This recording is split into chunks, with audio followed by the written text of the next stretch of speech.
Fi'n ngeni am magu yn Trefdraeth ar fferm bach o'r enw Dŵr y Felin, a wedi symud rhyw hanner canllath falle pan priodon ni adeiladu cartre ar y ffarm. I ni yma o deulu amaethyddol mewn ffordd, tyddynod bach ar ochrau Carningli. Wedi bod yn anffodus falle golli mam pan o'n i'n ifanc a wedi gytre i weithio ar y ffarm wedyn, a fferm yw'n ddiddordeb i ar defyd, na gyd yw dwi'n hapus wrth y gwaith. Dwi wedi ngeni am magu yma, a ddim wedi bod i ffwrdd, a falle ddim yn gwybod dim byd arall, ond mae Sir Benfro yn agos iawn i'n nghalon ni. Yn enwedig gogledd y sir wrth gwrs, yn dyfe, achos mae Trefdraeth yn ogledd y sir. Felly ni mwy agos i Ceredigion falle. Ond na, mae'n ardal arbennig a fydden ni ddim yn dymuno dim gwell yn ystod y mywyd. Wel, dwi wedi cael plentindod hapus, wedi cael gŵr o'r ardal yn anffodus, wedi colli'r gŵr, oedd y gŵr yn dod o Cwm Gwein, lle bach enwog arall, tu fas i Abergwein. Pawb yn gwybod am y cwm.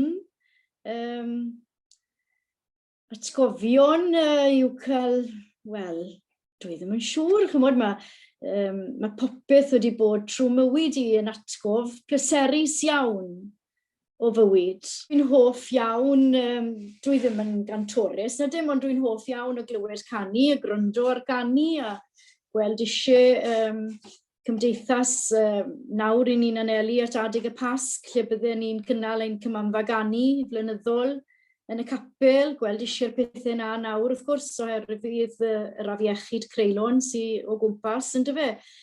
Dwi'n hoff iawn o'n grefftau. Crefft yw'r peth mwyaf i fi. Fe sy'n ffodus iawn i gael dysgu crefft pan o'n i'n 15 oed. Dwi'n sylweddoli Lenny bod fi'n neud y grefft ma ys hanner 100 mlynedd.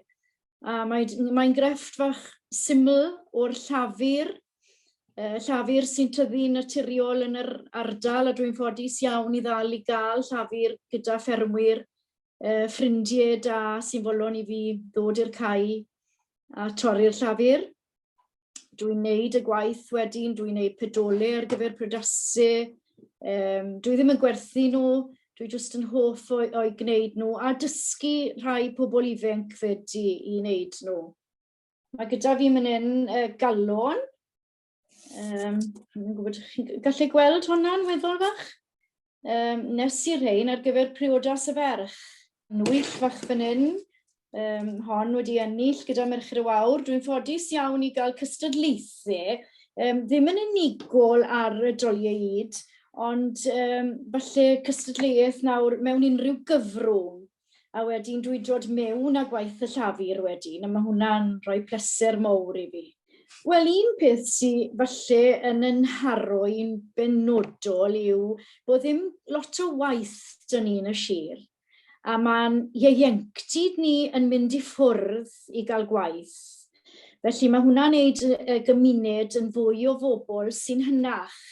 A bobl falle yn dod lawr yma i ymddeuol, achos bod e'n dre mor neis yn Trefdraeth.